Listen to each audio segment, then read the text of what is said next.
If your particles in Godot still look like plain squares or circles, it's probably because you haven't assigned a custom texture yet.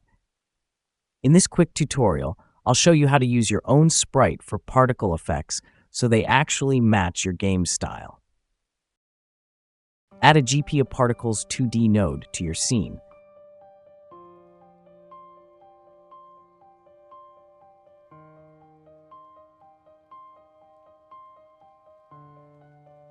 Select it and go to the inspector. Find the texture property. Click it, load, choose your particle image.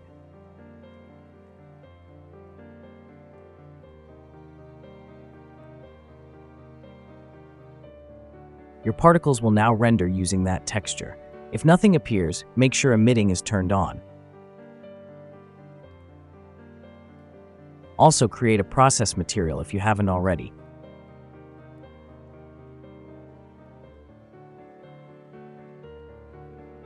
Change these basic settings.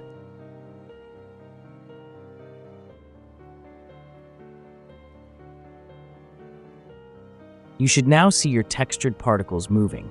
That's the simplest setup for GPU particles. Now add a CPUParticles2D node.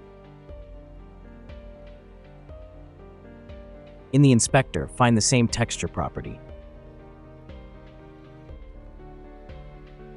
Load your image texture.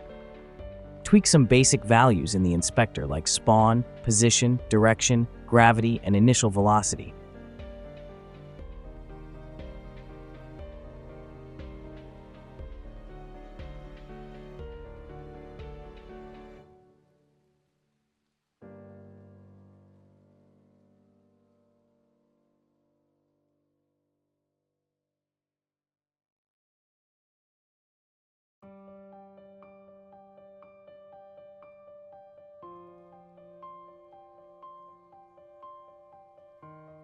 And you're done. Your CPU particles will now use the custom texture. That's all you need to assign textures to particles in Godot. Simple step, but it makes a huge difference visually.